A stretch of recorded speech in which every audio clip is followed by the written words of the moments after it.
Radar Esportivo Especial. Olá, meus amigos do portal Galera Mix. Que satisfação, hein? Estamos juntos mais uma vez com o nosso Radar Esportivo Especial. Eu sou Gustavo de Simas, que prazer estarmos juntos novamente. Estamos de volta com muita alegria para falarmos de esportes, nosso Radar Esportivo Especial, para falar da grande decisão do Mundial de Clubes da FIFA 2023. Você pode nos acompanhar no YouTube, então já se inscreva no canal, deixa ali o like, tá? Participe e interage com a gente aqui no nosso Radar Esportivo do portal Galera Mix. E, claro, um podcast para projetar a partida desta sexta-feira envolvendo Fluminense e Manchester City, né? Jogo que vai acontecer às 3 da tarde, tá bom? Então nós vamos conversar sobre isso, sobre projetarmos aí a partida, né? Como o Fluminense, né? Qual foi o desempenho, como foi o Fluminense nessa semifinal, as observações, falamos um pouquinho também do time do City, o time de Pep Guardiola, enfim, tudo isso para a gente falar de esporte a partir de agora aqui no nosso Radar Esportivo. E eu estou muito bem acompanhado. A mesa hoje, né, está uma mesa realmente classe A. Deixa eu cumprimentá-lo, ele que já trabalhou aqui com a gente, já vários podcasts, Radar Esportivo, ele esteve aqui conosco, é o nosso jornalista Teco Barbeiro, que está no estado de São Paulo, em Sorocaba, vai conversar com a gente mais uma vez para projetar esse jogo. Teco, tudo bem? Fala, Gustavo, e toda a gente do nosso querido Galera Mix, né? Nosso super programa especial Radar Esportivo. É sempre um prazer estar aqui de volta, né? Depois de muito tempo, estamos aqui. E estamos aqui porque temos um grande espetáculo para projetar, para falar, né? Então, estou muito contente, é uma satisfação enorme. Vamos tratar aqui de projetar o que o Fluminense, né, vai poder fazer aí contra o poderoso Manchester City nesse jogo final aí do último campeonato mundial, como a gente conhece nesse formato, né? Bem lembrado, Teco. O último campeonato mundial que a gente vai ter aí nesse formato, depois nós vamos ter um novo mundial de clubes a partir de 2025, vai ter Copa Intercontinental, enfim, a FIFA está produzindo aquela bagunça, né? Pois é. A FIFA está produzindo aquela bagunça, ninguém sabe o que vai dar isso, né, Teco? Pois é, né? Mais uma vez a FIFA confundindo a gente em vez de melhorar o futebol, ela projeta um campeonato aí que seria como se fosse uma Copa do Mundo de clubes, né? Ainda acertando o número de clubes, acertando o formato. Tem clube que classificou, por exemplo, em campeonatos como Sul-Americana e clubes que se classificaram pela Champions. Então, assim, é uma coisa meio estranha. Vamos ter que esperar para ver essa primeira versão, né? Mas isso ainda vai para o futuro, né? E no nosso momento agora de projetar para esta sexta-feira, que é o jogo mais importante da vida de quem, né, Gustavo? Do torcedor do Fluminense. É verdade, do torcedor do Fluminense. Aliás, falando em torcedor do Fluminense, torcedor do tricolor das Laranjeiras. Sou tricolor de coração. Ai, o nosso diretor Rogério de Souza, que é torcedor do Fluminense, torcedor do tricolor, e está, né, vai participar do Radar Esportivo com a gente. Ô, Rogério, tudo bem? Tá ansioso, cara? Como é que tá o coração aí agora, né, já com a definição da final para esse grande confronto, talvez o mais importante da história do Flusão, né? Então, tudo bem, Teco, Gustavo, quero dizer que realmente é um momento muito especial para o Fluminense. Com certeza é o maior título do Fluminense, talvez, né? A gente conquistou a Libertadores, né, no último dia 4 de novembro, foi um título inédito e importante, mas eu acho que chegar à final de um Mundial, eu acho que é indescritível, né?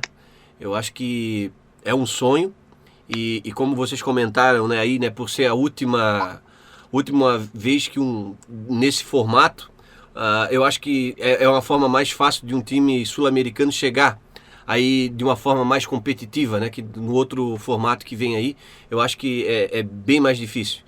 E eu acredito bastante que o Fluminense tem possibilidades, assim, né? A gente, claro, sempre com os pés no chão, mas eu acho que o Fluminense vai entrar para brigar aí por esse título. Não vai ser, talvez, um time tão fácil assim de ganhar. A gente sabe que o Diniz aí tem uma forma aí que o cara, torcedor do Fluminense, por isso que o hino já diz que sou tricolor de coração, porque tem que ter coração bom, cara, porque a gente fica naquela agonia e o Fluminense tem um jogador expulso e joga com aquele jogador a menos e vai lá e vira, leva um gol, é uma agonia sempre.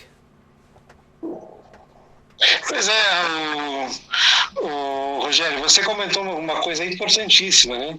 Que caso o Fluminense seja campeão, ele vai ser muito marcante o título, porque primeiro vai mudar esse formato e realmente você tocou no ponto que é a dificuldade, porque se hoje já é difícil para os times brasileiros se sagrarem campeão, chegar na final eles chegam, mas não conseguiram. O último que conseguiu isso foi o Corinthians, lá no longínquo 2012, e agora o Fluminense volta, né? O Palmeiras também teve a final, não conseguiu, e o Fluminense tem a chance agora de tentar o título, porque depois os times europeus vão ser mais no campeonato, e aí competir em, sei lá, quartas e semifinais com 2 times europeus vai ser difícil, não, Gustavo?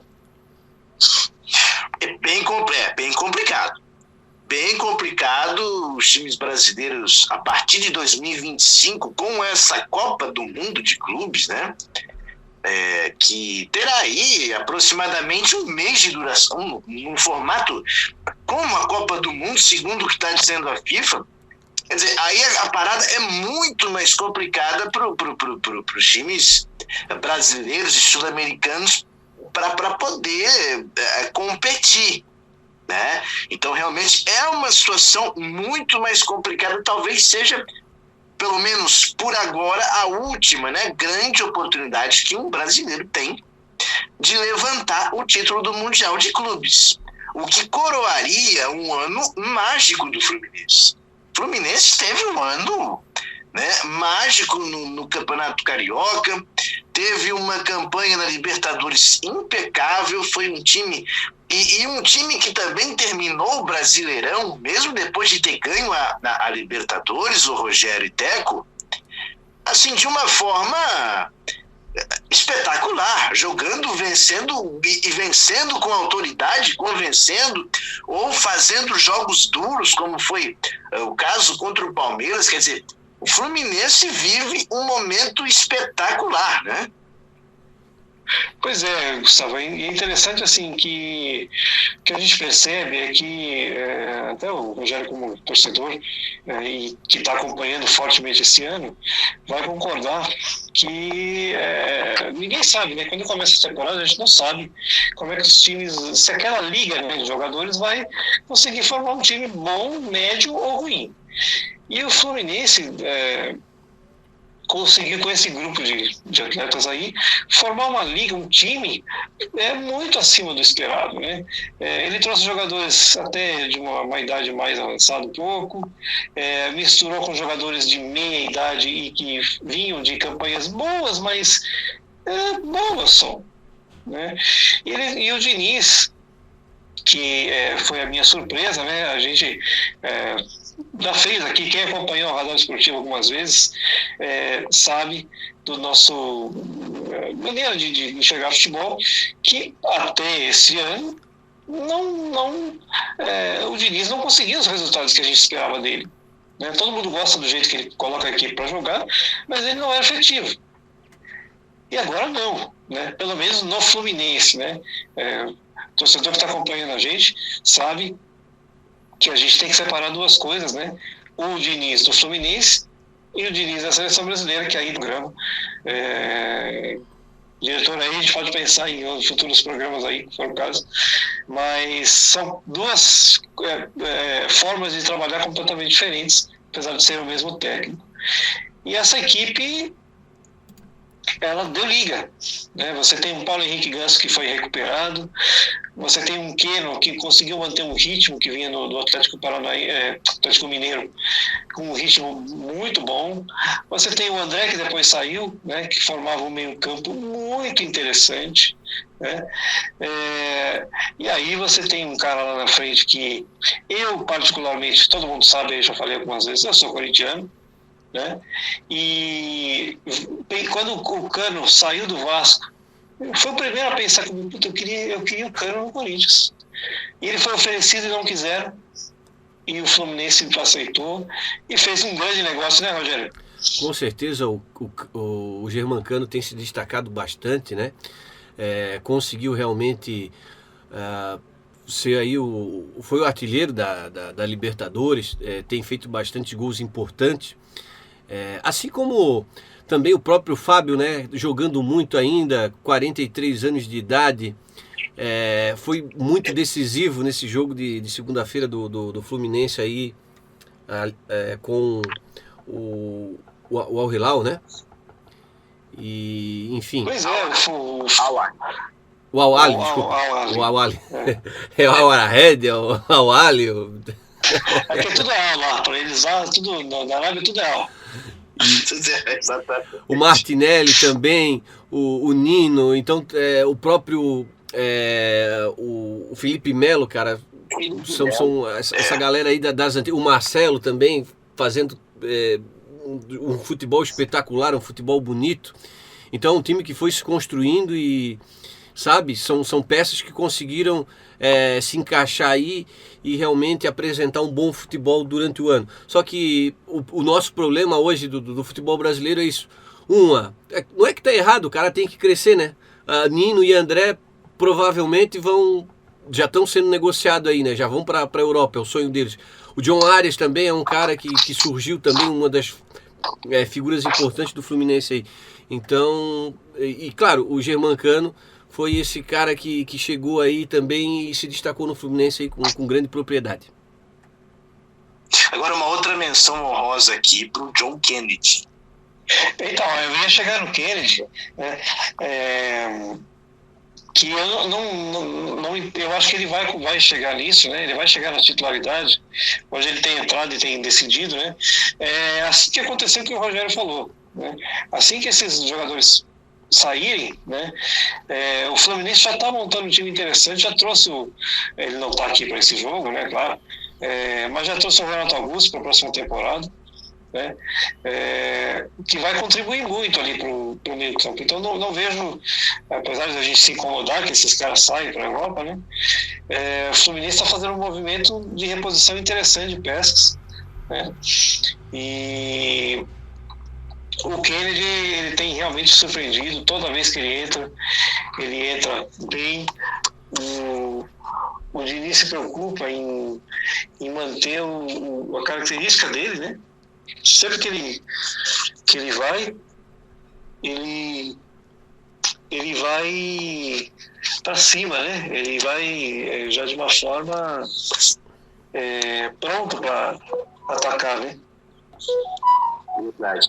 Ô, Rogério, eu quero te perguntar primeiro, assim, para a gente começar a falar sobre o jogo, um pouquinho do jogo de segunda-feira, onde o Fluminense venceu o Al Ahly. Eu quero saber da tua impressão como torcedor, para depois, né, e o Teco, enfim, colocarmos aqui também a nossa avaliação em cima desse jogo. Como é que você viu, assim, essa partida? Houveram alguns momentos de angústia, né?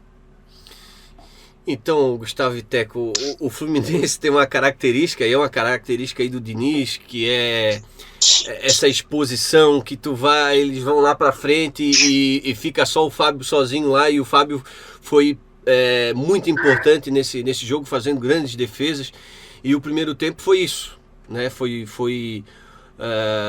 Eles acabaram sendo talvez um pouco melhor que o Fluminense no primeiro tempo, e o Fluminense acabou do segundo tempo vindo, e aí um pouco ainda eu acho que o time ficou um pouco nervoso, e depois daquele pênalti onde o John Arias consegue fazer aquele gol de pênalti, depois, enfim, o Fluminense começou a ficar mais à vontade, e aí começou a dominar mais o jogo, tanto que depois entrou o John Kennedy e fez aquele gol no final ali da segunda etapa. E realmente o torcedor do Fluminense teve alguns momentos bastante complicados no jogo, que eu vejo assim, nessa partida contra o Al-Ahly, né? O Fluminense, principalmente no primeiro tempo, ofereceu, a gente viu o Fluminense que começou até bastante nervoso o jogo e até com alguma dificuldade de entrar na partida, né? Em algumas vezes essa angústia, né? Essa questão do Rogério, quando se referir ao fato do torcedor tricolor, né, o coração tem que estar preparado, porque em algumas situações do jogo o Fluminense apresentou alguns problemas defensivos, né?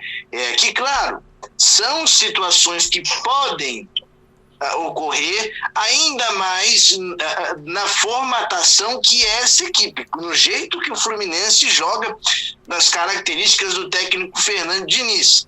Mas nós tivemos no primeiro tempo situações, uma maior quantidade de situações em que o Fluminense ofereceu contra-ataque, ofereceu situações que, se tivesse um pouquinho mais de qualidade, se a bola tivesse caído no pé certo, as coisas poderiam ter complicado um pouco mais, né?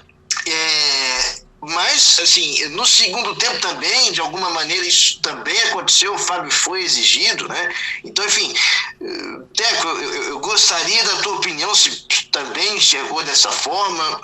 O Fluminense, fato é que o Fluminense, em alguns momentos, teve momentos complicados, né? Teve situações complicadas no jogo, né? Então, Gustavo, eu entendo que essa característica do Diniz, todos os times dele vão encontrar dificuldades defensivas, porque não tem como, quando você sai da forma que o Fluminense sai para o jogo, você abre espaços, né? E os times todos sabem disso. E aí você vai acabar oferecendo em alguns momentos espaços e situações de perigo de gol. Esse é o jeito de Diniz de ser aí, vamos dizer assim, né? É por isso que a gente fala que tem que ter muito coração aí o torcedor do Fluminense. Agora, claro, dá para melhorar isso um pouco, aí vai do Diniz mexer um pouco na característica dele e fazer com que zagueiros, por exemplo, não saiam jogando tão perigosamente. Por exemplo, eu acho que aí, já dando uma projetada para o próximo jogo, se mantiver exatamente esse estilo, eu acho um pouco de loucura contra um time que joga mais ou menos da mesma forma, só que você tem uma qualidade ali que qualquer deslize é uma criação de gol. Então, não seria de bom senso, já que é o único jogo, né? Aí é aquele negócio. O Fluminense tem que jogar como jogou a Libertadores, a final da Libertadores. É jogar para ganhar o jogo. Bonito, feio, não importa a característica. Só isso que o Fluminense vai ter que fazer para conseguir evitar situações em que a defesa seja muito apertada. E aí a gente vê a importância de alguns jogadores, e você vê, a gente no Brasil, muitos até apontavam para esse time, nossa, é um time com uma idade muito alta. Você vê um time com Ganso, Marcelo, Keno, Cano, Felipe Melo, sub-30. Um sub-30, né? Jogadores que, né, o próprio goleiro Fábio, que vive uma fase espetacular, né? Ninguém imaginaria que esse time poderia dar tão certo. E no jogo de segunda-feira, a gente viu o quanto esses jogadores, né, são pontos de equilíbrio. Destacando algumas atuações, por exemplo, Martinelli segunda-feira fez um jogo espetacular. Mas assim, um jogo espetacular. Sim. E eu destaco muito o papel do Ganso nesse time.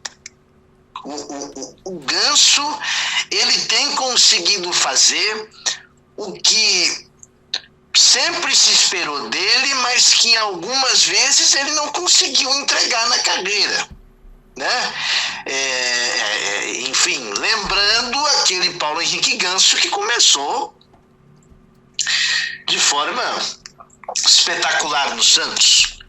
Então, o Diniz trouxe ele, né, Gustavo e Rogério, para características que ele foi revelado, né? E tirou um pouco do peso dele de voltar para marcar. Como ele nunca mais vai ser aquele atleta que ele era antes de operar o joelho, que isso mexeu muito na carreira dele, o Diniz foi o único que acertou o posicionamento para ele e deve ter dito para ele: olha, não volte tanto, porque você se desgasta, né? E aí você não rende, né? E aí ele começou a render o quê? O talento que ele tem, né? Com o meio campo, que depois, aí que está jogado que o Diniz fez. Ele armou um meio campo que consegue proteger o Ganso sem deixar tanto buraco, né? Em alguns momentos. Só que como ele trabalha com o time com a linha muito alta, isso acaba propiciando buraco. E o Ganso, por exemplo, é um que não tem como você falar assim: Ganso, volte e feche o buraco. Não dá tempo, né? Então, por isso que o Fluminense ainda está sujeito a esses sustos, né? Quando as equipes jogam no contra-ataque, quando o Fluminense perde a bola. Só que agora ele vai, e de novo, por isso que eu falo, ele vai pegar uma equipe do Guardiola que faz exatamente isso. Só que com caras, primeiro, um nível tão bom quanto ou mais, apesar de estar desfalcado, né? E isso é um ponto bacana, porque sem o De Bruyne no meio campo, você perde muita criação. Ô Rogério, aí falando no caso do Manchester City, você ficou muito preocupado com o que você viu no jogo lá contra o Al-Ahly, o time japonês, né? O time do Japão lá, como é que é o nome? Al-Ahly, é isso, né? Isso, o Al-Ahly. É isso mesmo. E aí, Rogério, o que você... Porque, obviamente, quando o torcedor vai olhar o jogo do adversário, né? Ele já começa... E aí, você ficou muito preocupado pro jogo de sexta? Então, analisando tudo que vocês comentaram aí sobre essas falhas do Fluminense, que eu acredito que vai ser muito difícil do Diniz fazer alguma alteração nisso. Eu acho que ele vai tentar manter a mesma forma de jogar, talvez uma outra alteração ali que ele vem fazendo ali. E a diferença, eu acredito ali, do Manchester para com aquele time que o Fluminense jogou antes, é isso. Se deixa o Fábio sozinho com o atacante daquele ali, eles têm muita experiência, muita técnica, né? Que realmente é um time, mesmo com a ausência aí do Haaland, do De Bruyne e do Doku ali, o time tem, como é que eu vou dizer para vocês, um cardápio de estrelas ali, então a gente realmente tem que se preocupar, né? Mas só que é o seguinte, eu achava, talvez eles não jogaram, eles jogaram mais tranquilos, eu acho, e conseguiram aí, meu Deus, fazer um jogo espetacular ali. E talvez com o Fluminense eles devem, acredito que atacar muito mais ali. Eu acho que realmente vai ser um grande jogo. Não tenho dúvida. Que vai ser um grande jogo e um jogo aberto vai ser. Isso eu não tenho dúvida. Exato. E aí você vê, por exemplo, o próprio time japonês, quando foi tentar bater de frente com o Manchester City, até tentou marcar de forma adiantada. Isso em alguns momentos aconteceu. O problema é que a qualidade, e como já foi observado aqui, que o Manchester tem esses desfalques, por exemplo, você tem desfalques como Haaland e De Bruyne, né? A qualidade, quer dizer, o Manchester, né, depois conseguiu colocar o jogo a seu controle, a sua feição, e simplesmente massacrar, porque não teve jogo, né? Foi um treino de luxo, né? O Manchester jogou com uma, né, a partir do momento que sai o primeiro gol, se torna uma coisa muito difícil para o adversário reagir com um time da qualidade do Manchester City, né?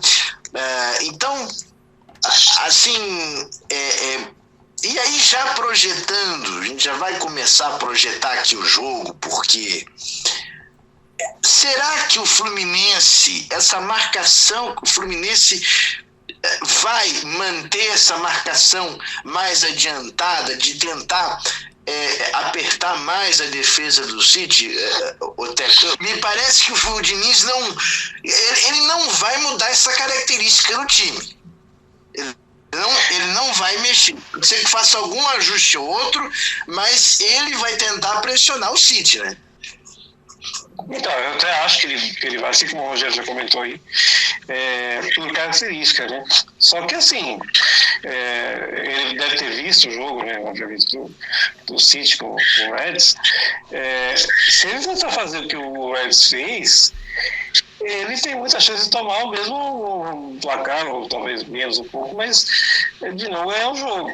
Então, o Diniz precisa entender que o futebol ele tem alguns momentos que você precisa sair da sua característica, né? Não estou falando que ele vai jogar para ele jogar fechado, porque isso nunca vai acontecer. Jogar fechadinho, assim, esperando. Não vai ser isso.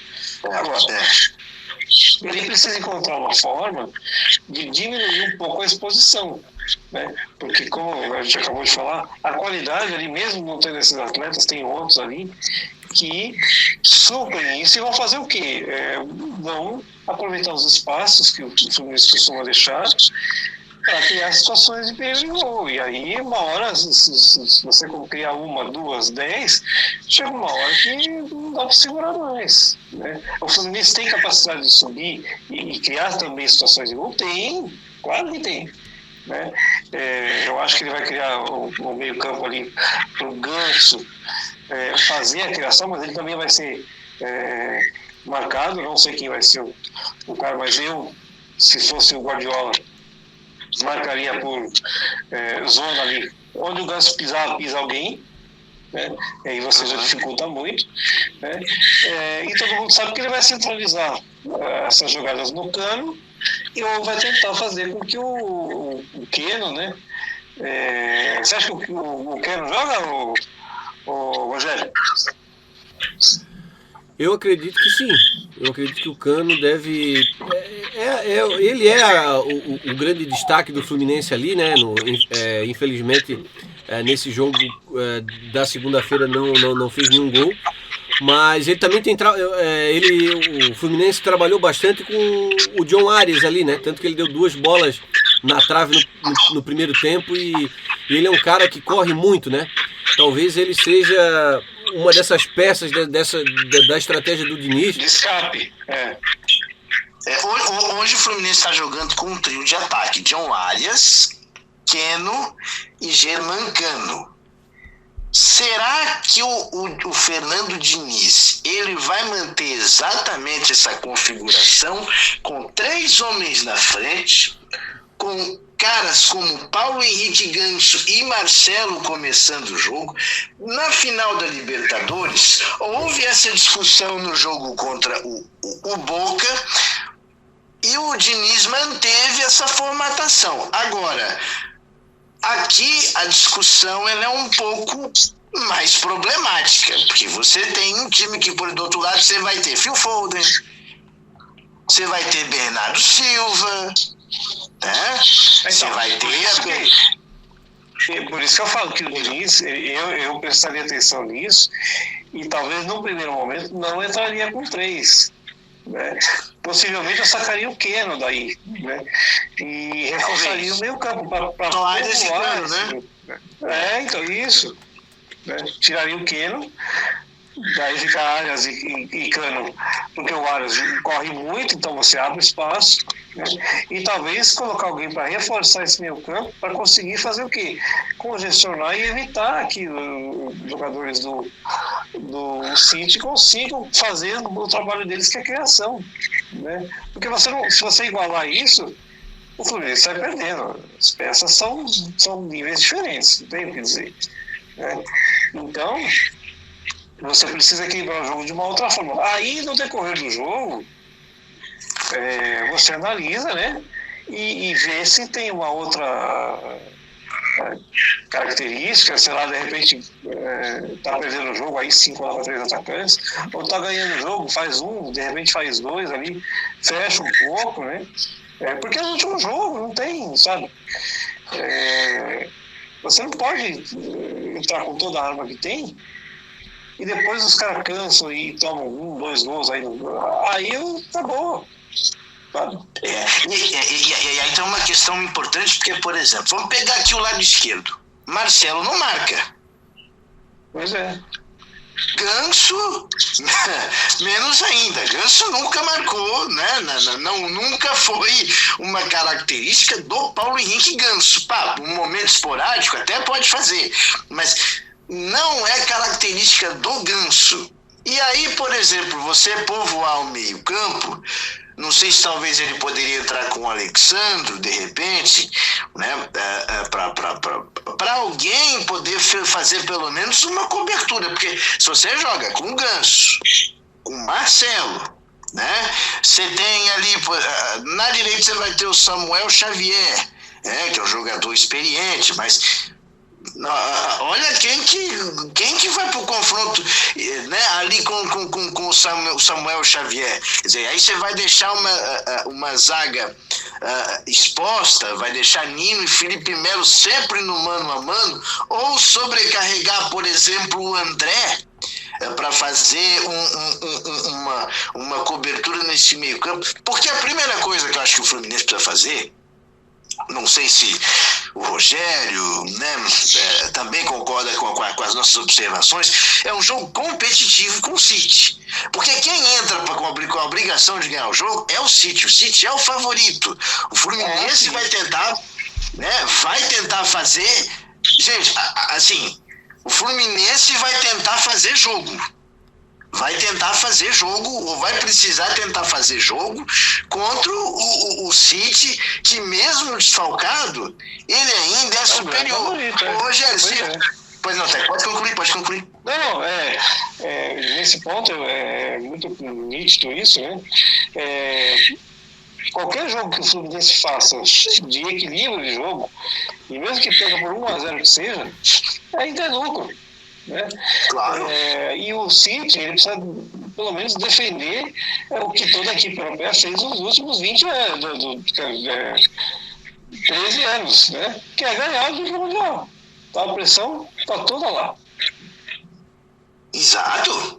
Por exemplo, o Flamengo fez um grande jogo contra o Liverpool. O Flamengo fez o Palmeiras contra o Chelsea, o Abel Ferreira, gente, o Palmeiras não ganhou aquele jogo no detalhe, por muito pouco, claro, na individualidade, porque o Chelsea era superior. Eu acho que o que o Fluminense precisa ter agora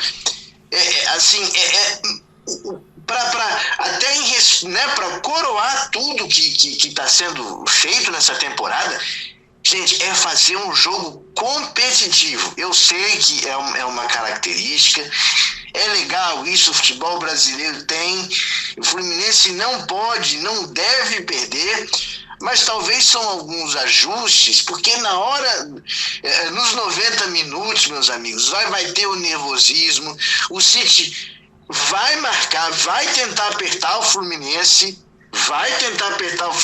quer dizer, essa marcação vai ser muito importante, né, para que o Fluminense também tenha não tenha só a desvantagem, os riscos só na saída de bola, porque vai ter uma marcação em cima, mas como também no meio campo, quer dizer, que é onde o Fluminense vai precisar ser superior, principalmente na questão de competitividade, de marcação, né, Teco? E, Rogério, não sei como é que você vê, Rogério, assim, você ao escalar o time, assim, ao projetar o time, o que você faria aí, meu diretor? Então, Gustavo, eu concordo com o que vocês falam aí, nessa questão aí. Temos aí o Ganso, temos o Marcelo, né? Mas eles não são marcadores aí, e a gente sente que o Fluminense, na hora de recompor o time, são caras que já não correm tanto, né? São habilidosos, mas já não tem mais essa energia para estar reposicionando o time, né? Então essa é a mudança talvez que eu vejo que o Diniz tem que trabalhar aí, porque vai ser bem complicado. Pois é, e aí, o Teco, o que fazer? Uma outra coisa que é importante jogadores brasileiros terem essa noção, né? E a gente tem alguns jogadores experientes aí, como o caso do Marcelo, Felipe Melo, que já jogaram lá. Questão de arbitragem, Teco. Não é qualquer faltinha, e isso é uma coisa para os jogadores do Fluminense ficarem atentos, porque não é futebol sul-americano. A arbitragem é bem diferente, né, Teco? Não é qualquer contato que vai se marcar falta ou pênalti. Apesar de que o Fluminense não costuma simular muito ou reclamar muito, mas é uma característica diferente, né, Teco? Não tenha dúvida que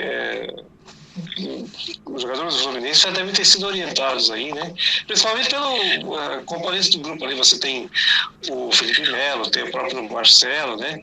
Que já jogaram muitos jogos internacionais contra times europeus e sabem que a arbitragem ela deixa o jogo correr mais do que o nosso, né? Sabem que o esporte ele é de contato, né? Aqui no Brasil parece que os caras esquecem disso. Tudo vira falta, né? E o que o jogador do Fluminense não pode fazer é tentar ludibriar a arbitragem, né? Porque não vai acontecer, não é que nem aqui. Então, infelizmente, eu não vou dizer que aqui os caras são tendenciosos ou qualquer coisa assim, mas se sabe que o time europeu tem sempre algum tipo de vantagem sobre a arbitragem contra o time sul-americano. Isso é fato, né?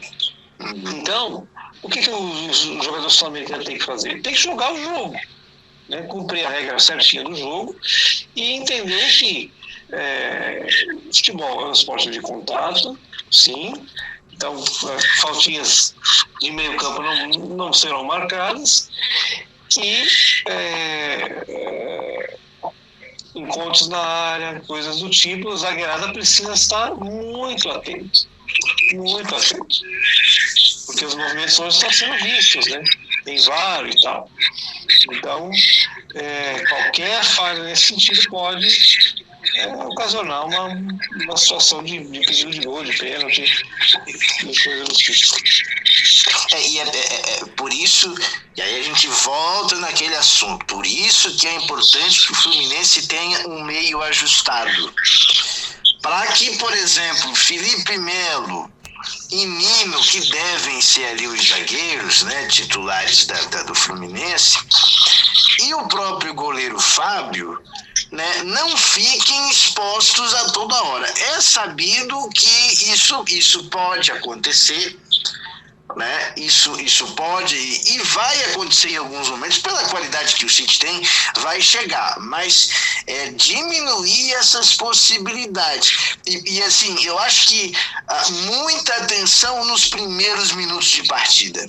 Primeiros 15, 20 minutos ali, eu acho que a questão psicológica também dos jogadores do Fluminense terem tranquilidade, não entrarem tão pilhados, né? Entrarem ligados. Entrar ligado é uma coisa, entrar pilhado demais, isso é uma outra coisa, né, Teco? Até porque isso vai favorecer o City no jogo. Não tenho dúvida. A cabeça tem que estar no lugar, você tem que estar com vontade, tem que estar atento ao jogo, mas pilhado demais pode prejudicar, né? A gente sabe que o Diniz tem umas características, né, de pilhar o pessoal, ele é bem pilhado, né? Então ele vai ter que também ficar atento sobre isso, para que os jogadores, caso aconteça alguma coisa antes dos 15, 20, né? Tome um gol, por exemplo, o pessoal tem a cabeça no lugar para conseguir se manter as características, manter o que foi traçado, né? O Diniz fez durante a semana treinos fechados, então a gente não sabe como que ele está armando o time, né? Mas o que a gente espera é que o Fluminense venha focado com aquilo que foi treinado, mesmo caso aconteça de tomar um gol cedo e tal. Então, e isso alguns jogadores que jogam na Europa, em times europeus, sabem fazer muito bem, que é incomodar o jogador sul-americano, né? E aí com isso provocar situações, provocar expulsões às vezes, né? Então isso também vai fazer parte, né, do contexto do jogo. O Fluminense vai precisar estar totalmente focado no jogo, focado naquilo que foi traçado no plano do Diniz, focado em posicionamentos, né? Eu fico com um certo receio de Marcelo e Felipe Melo, né? Porque não adianta, por melhor que sejam e tenham sido as carreiras, o corpo não acompanha. Pois é. Justamente essa porque por exemplo, Felipe Melo já teve que sair no jogo contra o Ali, né? O Marcelo, por exemplo, é um lateral que não marca, e algumas vezes no jogo do Diniz você vê ele atuando como meia. Principalmente nas jogadas ofensivas, porque daí ele coloca todo mundo ali pro mesmo lado para poder armar as jogadas, né? Então ele libera, você às vezes tem Marcelo, você tem Ganso, né? Principalmente quando o Fluminense tem a posse de bola. A minha preocupação é a questão justamente da cobertura, quer dizer, quem é que vai fazer, porque, por exemplo, você pode ter o Marcelo que se posicionou numa jogada, né, numa eventual e numa possível jogada investida do Fluminense ao gol do City, como meia. Mas e, por exemplo, se tem uma perda de bola, quem é que vai fazer a cobertura daquele lado? Ou o Felipe Melo vai sair? O Nino vai sair? Esses jogadores vão, quer dizer, o André vai conseguir se, quer dizer, nós estamos voltando de novo naquela questão. O que vai fazer o Diniz? Porque o Guardiola, inteligente que é, e conhecendo esses jogadores, já enfrentou o Marcelo diversas vezes. Sabe do ponto forte, sabe que o Marcelo nunca foi o forte dele, a marcação. Quer dizer, o City pode aproveitar por ali, ter ali uma verdadeira avenida, Teco. Essa possível Avenida Marcelo aí, que faz junção ali com a esquina Felipe Melo, que é um ponto que me preocupa. Porque ali, dependendo do posicionamento que eles tiverem, por mais inteligentes que sejam, né, que conhecem do jogo há muito tempo, você pega um contra-ataque ali, é difícil recuperar. Por isso que eu pensaria duas vezes em sair com 3 atacantes, talvez povoar o meio campo com mais um, para não deixar sair de cara ali com eles dois, para daí você tentar dar uma liberdade maior para o Marcelo, né? Uma liberdade boa para o Ganso, que ele sempre teve, né, aí no Fluminense, e assim mesmo a bola vai chegar para o Cano, porque você tem o João Arias ali para fazer a ponta, né? Mas pelo menos você não fica tão desguarnecido, né? E num eventual aperto, Aí você muda a configuração, pode pôr o Keno, né, para virar 3 atacantes, né? Pode pôr o Kennedy, sei lá, para virar 4, se for o caso, né? Às vezes tá perdendo 2-0, vamos tentar o tudo ou nada. Dá até para fazer isso. Porque aí ele teria a possibilidade, situações de mudar o jogo também no segundo tempo, né? Porque o Fluminense não é um elenco tão grande assim, quer dizer, você vai olhar para o banco, é o John Kennedy, mas você pode ter ali um Lima que entra bem, vez ou outra, né? Mas por exemplo, né, você ter às vezes um Keno no banco, de repente, para mudar a configuração do jogo, né? Se o Fluminense começar de forma mais precavida, eu tô assim, todo mundo queria ser uma mosquinha agora para ler a cabeça do Diniz, né? Porque treino secreto, o que né? Na Libertadores, né, Tete? Todo mundo ficava, o que o Diniz vai fazer? E ele sempre surpreendia, né? Por exemplo, ele entrou com o Ganso, com o Marcelo, com Keno, Cano, Arias. Ele, nos jogos de Libertadores, que se discutia muito isso, ele entrou com essa galera. De Diniz eu não duvido nada. Agora, eu não entraria nessa formatação contra o City. Porque se for, sendo sincero, nessa formatação, nessa configuração de time, dificilmente o Fluminense não vai tomar gol no jogo. Pois é, e assim, ó, acho que a gente tem que lembrar que o Fluminense entrou dessa forma no Maracanã, né? Isso muda tudo. Não é Maracanã ali. Então, precisa repensar isso aí. Como você falou, eu concordo. Você pode esperar tudo do Diniz, desde um time mais fechadinho até um time escancarado. Mas assim, ele tem que pensar que ele quer ganhar o jogo. Ele quer, é o último jogo. E se ele jogar feio e ganhar o jogo, ele tá, cara, marcado para sempre aí, né? Se ele jogar bonito e não ganhar o jogo, ele vai ficar marcado também, né? Exato. Ô, Rogério, agora você confia no emocional desse time? Olha, eu acredito que, como vocês comentaram lá no início, é um time que entra ansioso, né? Preocupado ali, e foi o que aconteceu no jogo de segunda-feira, né? Eu acho que eles ficaram mais tranquilos depois no segundo tempo, e principalmente depois do primeiro gol. E realmente assusta muito. Eu acredito que o Diniz vai manter essa mesma escalação ali, porque foi praticamente a que ele utilizou ali no jogo da final da Libertadores ali. E eu acredito que talvez ele treine alguma outra coisa ali, que realmente o Diniz é um cara que surpreende ali, mas eu acredito que ele deve manter essa mesma formatação, talvez uma outra alteração ali nessa questão de posição, né? Mas ele deve manter sim essa escalação. Agora, Rogério, eu vou perguntar para você e em seguida para o Teco também.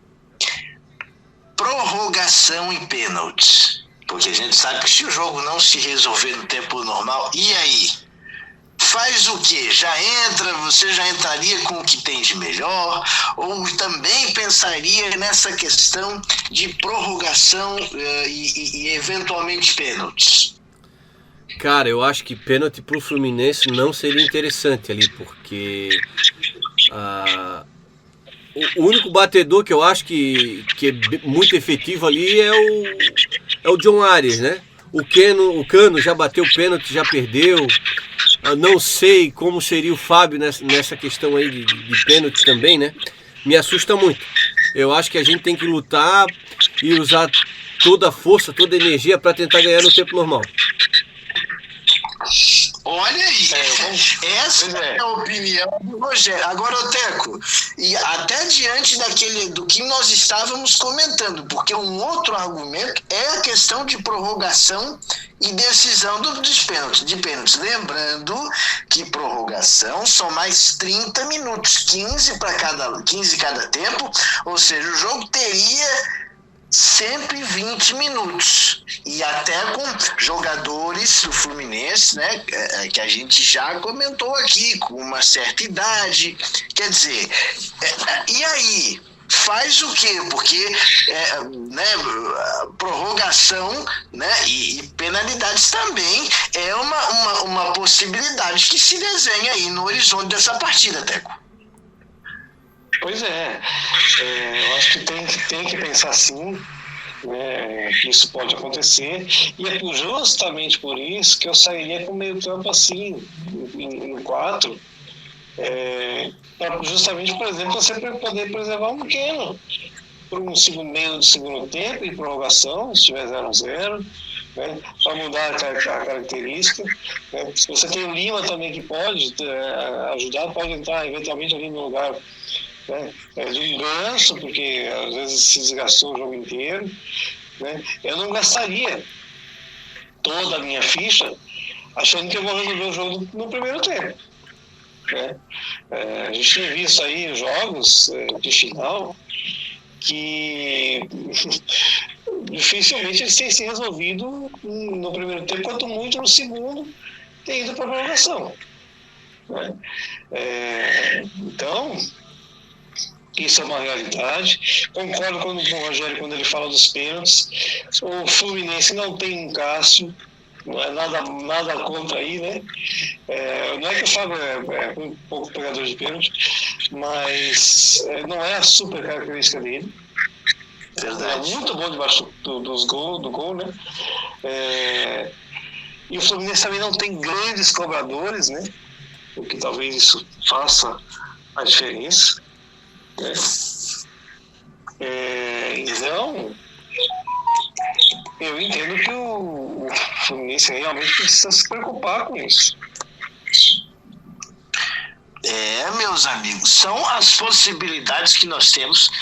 Um jogo que pode trazer muitas situações, quer dizer, o torcedor tricolor já muito ansioso aí para essa grande decisão do Mundial de Clubes. Sexta-feira, 15h, a bola rola para Fluminense e Manchester City, o jogo mais aguardado aí, né, para o torcedor do Fluminense, que tanto esperou essa partida. E claro, vai ser o grande assunto aí, já que o futebol brasileiro, né, em fim de temporada, a gente agora naquele momento que os times, né, que o Fluminense vai ser o último a sair de férias aí, porque tá todo mundo agora já de férias, ou os jogadores pelo menos, porque as diretorias estão trabalhando no mercado, é um período muito aquecido no mercado brasileiro, e o Fluminense é que vai ser o centro das atenções aí nessa semana no jogo contra o City. Rogério, você quer fazer aí uma última consideração sobre esse jogo, enfim, algum palpite, o que você está esperando? Arrisca algum placar? Como é que tá esse coração, cara? Gustavo, Teco, o coração tá sóbrio, cara. Eu tô muito feliz por tudo que o time produziu esse ano, já trouxe muita glória de poder estar passando uma semifinal e chegando numa final, isso é muito mágico, mas quem sabe aí o Fluminense pode trazer esse presente de Natal antecipado pro torcedor do Fluminense, trazer esse título pro Brasil, né? Afinal é Brasil versus Inglaterra, é América do Sul versus Europa, né? E quem sabe a gente faz um pós-jogo aqui, podendo falar dessa vitória. Agora, tendo derrota, daí a gente deixa quieto. Tem que falar sobre o jogo,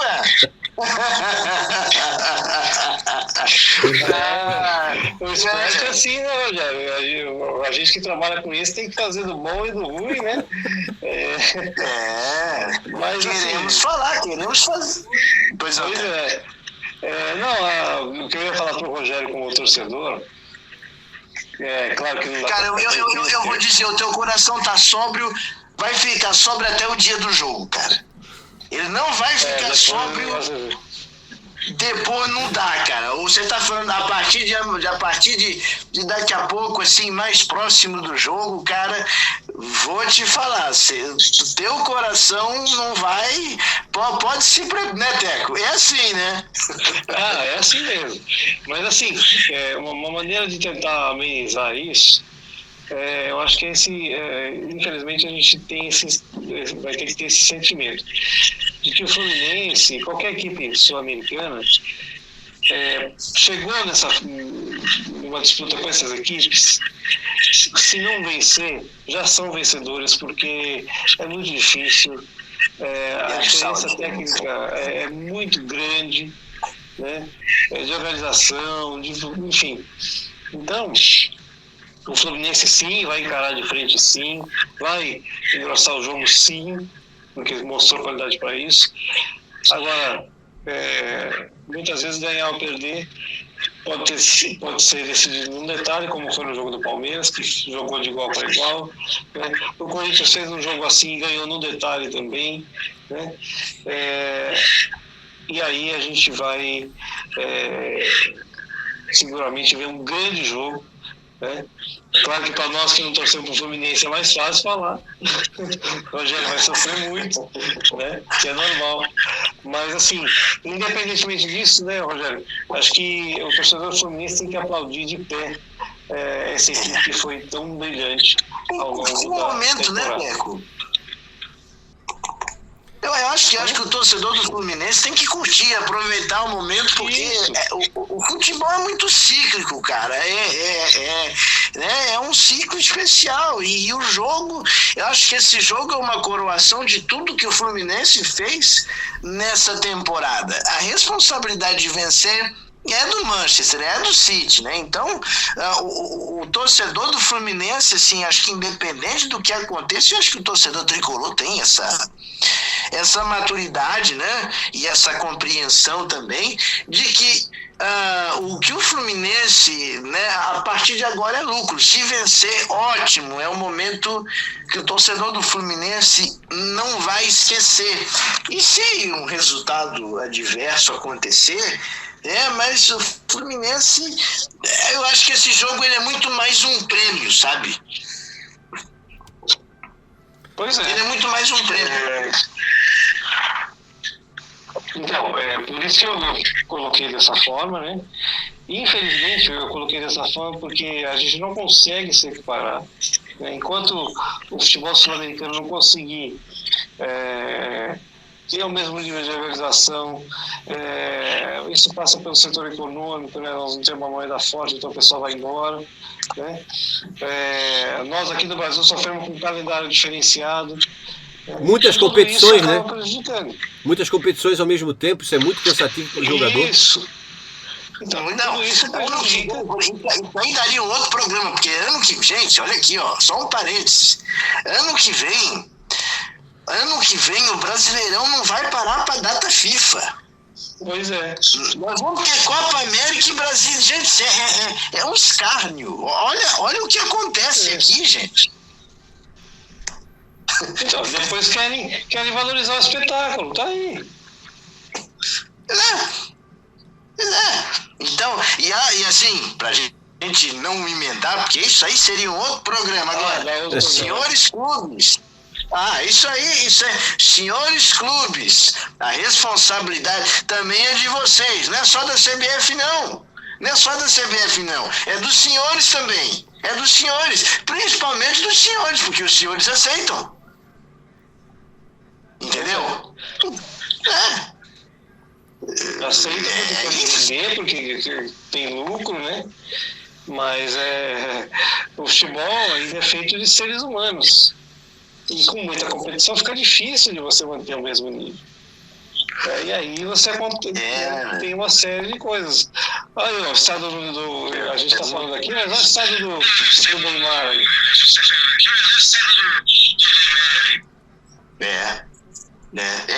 Olha, são complicados. Olha, isso daria mais um programa, porque o que tem de assunto aí pro futebol. Mas enfim, deixa eu agradecê-los, que nós estamos chegando aqui ao fim do nosso radar esportivo. E tem que ter pós-jogo, chefe, tem que ter pós-jogo aí pra gente repercutir, falar desse momento Fluminense. Acho que independente do que acontecer, não tá tudo dentro da normalidade, viu, chefia? Mas, Rogério, obrigado, cara, por ter participado aí com a gente. Relaxa, agora é o momento de procurar relaxar o máximo possível, porque a hora que a bola rolar, ou horas antes do jogo, cara, assim, vai ser uma sensação bastante diferente, meu caro. Então, bom descanso aí nesse pré-jogo, meu caro. Um abraço. Então, Gustavo, Teco, o coração realmente a ansiedade é muita aqui, as unhas estão todas roídas, já não tem mais o que roer aqui. Com certeza, chegar nessa final é uma vitória pra gente, com certeza. Se ganhar, que é o que a gente está torcendo para isso, é inexplicável, né? Gostaria que o pessoal que está acompanhando aí o nosso podcast que comenta aí embaixo qual o placar que vocês acham que vai sair nesse jogo aí. Se inscreve aí no nosso Instagram, @GaleraMix, né? Segue a gente lá, curta aí, se inscreve no canal, porque com certeza nós vamos fazer esse pós-jogo aí, independentemente de ganhar ou perder. Claro que a gente sabe, eu faço essa brincadeira porque eu estou me colocando aqui não como comentarista, né? Longe disso, eu estou aqui como torcedor, né? Eu só acompanhei esse ano muito fortemente o Fluminense, desde do começo do ano, da vitória ali no Campeonato Carioca, sabe? Então, o Fluminense trouxe bastante alegria, mas também trouxe muita agonia nesses jogos aí, né? Como eu já tinha comentado no começo do podcast ali, jogando com um jogador a menos, fazendo gol de virada no finalzinho, realmente tem que ter um coração forte. Por isso que é tricolor de coração, porque tem que ter um coração bom mesmo. Um abraço, Teco. Obrigado, Gustavo. Obrigado por mais esse momento, por mais essa realização nossa, né? Que esse com certeza é um podcast histórico aqui. Foi mais esse Radar Esportivo especial. Valeu, grande Rogério. Rogério e Gustavo, obrigado, foi ótimo. Puxa, programa super bacana. Tenho certeza que nós vamos acompanhar aí um grande jogo. Vai ser assim, muito aberto, muita disputa, e vai valer a pena o torcedor acompanhar. E o torcedor do Fluminense aí, muita sorte para vocês durante toda a partida, e a gente vai acompanhar tudo. Se tiver pós-jogo, aí a gente vai comentar tudo aqui, vocês vão ver a nossa opinião. O Rogério vai trazer de novo a opinião como torcedor, hein, Rogério? Se sofreu, quanto sofreu, e o que sobrou, o que faltou no jogo. Tá bom, gente? Um grande prazer estar aqui com vocês. Sempre que tiver oportunidade, a gente está por aqui. E obrigado, até a próxima. Esse é o nosso Teco Barbeiro também se despedindo aqui do nosso podcast Radar Esportivo. E a gente está ficando por aqui, eu também estou indo nessa, agradecendo ao nosso Rogério pela oportunidade, pelo convite, mais uma vez ao Teco, que esteve aqui também, né? Os dois que estiveram na bancada conosco aqui, opinando, analisando, projetando essa final. E claro, agora que vem o jogo, que vem a grande decisão, né, para Fluminense e Manchester City, nesta sexta-feira, 15h, o torcedor tricolor aí, claro, vai parar tudo, com certeza, né, porque a ansiedade é muito grande aí, né, para esse confronto. Gente, muito obrigado pelo carinho. Se inscreve no canal mais uma vez, tá? Acompanha o nosso Instagram também. Enfim, obrigado pelo carinho, pela audiência. Um grande abraço e até qualquer hora. Se tá na rede, é gol!